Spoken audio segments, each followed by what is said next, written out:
Do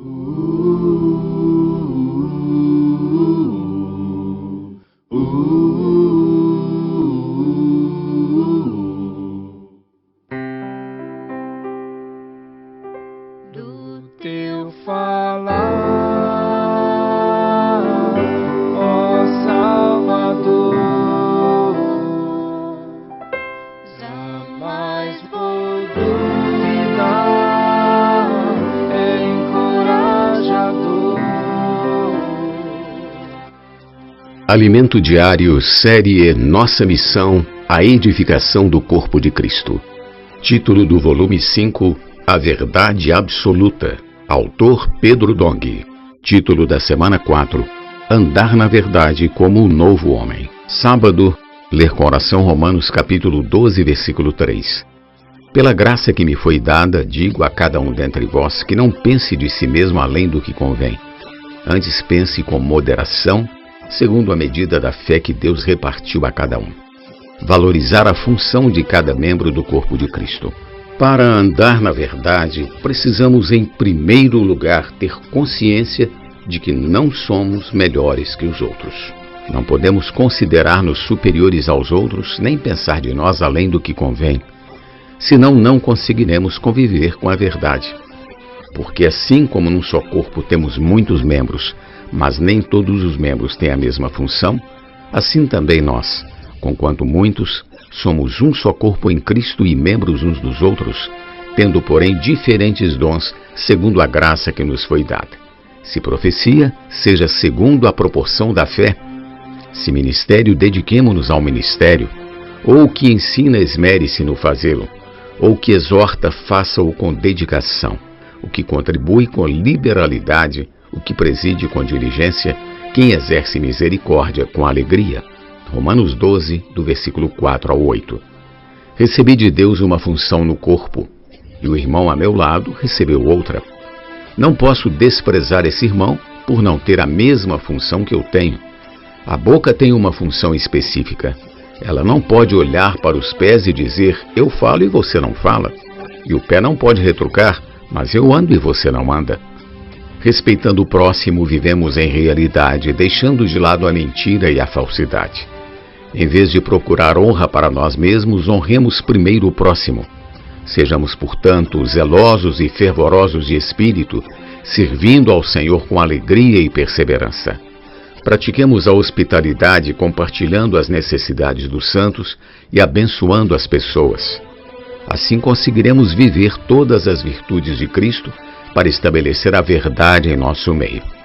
O apóstolo Paulo, em 1 Coríntios capítulo 12, não fala apenas de uma igreja numa cidade, mas de todo o corpo de Cristo, versículo 12.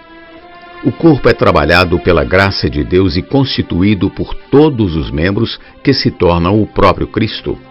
Pois em um só Espírito todos nós fomos batizados em um corpo, quer judeus, quer gregos, quer escravos, quer livres.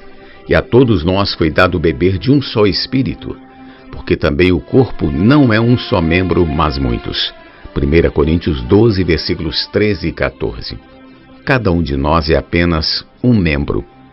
Eu tenho uma função específica e tenho de procurar ser fiel ao Senhor na palavra, ser um canal para dispensar a palavra à igreja. Por mais importante que seja um membro, ele não pode pensar que pode substituir outros. O corpo não é formado por um só membro, mas por muitos. Ninguém deve querer ser o que o outro é. Se o ouvido quisesse ser o olho, não haveria audição. Se o nariz quisesse ser o ouvido, não existiria o olfato. 1 Coríntios 12, 17. Mas Deus dispôs os membros, colocando cada um deles no corpo como lhe aprouve. Deus colocou cada um de nós no lugar certo. Se todos, porém, fossem um só membro, onde estaria o corpo? O certo é que há muitos membros, mas um só corpo. Versículos 19 e 20 do capítulo 12 de 1 Coríntios. Uma igreja isolada não sobrevive. As igrejas formam um corpo, e nesse corpo há uma liderança.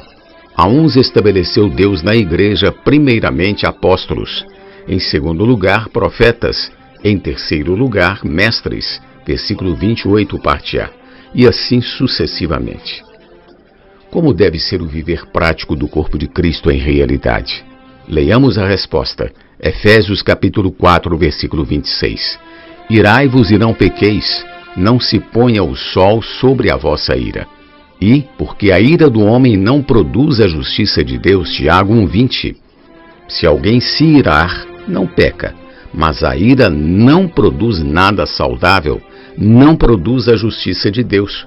Por isso vamos eliminar toda a ira. Se ficar bravo com os filhos, marido ou esposa, na hora de dormir, consulte seu coração em seu travesseiro, Salmos 4,4.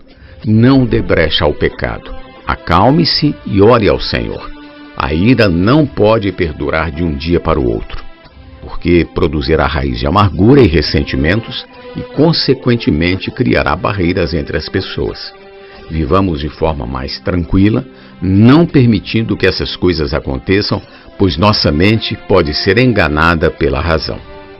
Não deixemos que fortalezas se instalem em nossa mente, porque as armas da nossa milícia não são carnais, e sim poderosas em Deus para destruir fortalezas, anulando nossos sofismas e toda altivez que se levante contra o conhecimento de Deus, e levando cativo todo o pensamento à obediência de Cristo. 2 Coríntios capítulo 10, versículos 4 e 5. Quando ficamos zangados com alguém, nossa mente constrói fortalezas e, se não tomarmos cuidado, passa a criar uma série de argumentos e razões para justificar a ira. Quanto mais pensamos sobre o assunto, mais achamos que temos razão, e essa razão vai levantando tijolos a ponto de erigir um castelo onde só nós estamos certos, porque estamos cercados de razões. Dessa forma, ninguém mais consegue falar conosco e pacificar a situação, porque estamos cheios de argumentos. Permanecer na ira é dar lugar ao diabo. Mas as armas do Senhor são espirituais, capazes de derrubar essas fortalezas. Por isso é importante fazer imersão na palavra. O Senhor consegue destruir essas fortalezas e levar nossa mente à simplicidade e obediência devidas a Cristo. Aleluia! Pergunta de hoje: como devemos lidar com a ira? Jesus é o nosso Senhor. Do teu falar, ó Salvador, jamais vou duvidar, é encorajador. Fiel me faz andar, faz tua glória ver, o mal vem derrotar. Fiel me faz andar, faz tua glória ver, o mal vem derrotar.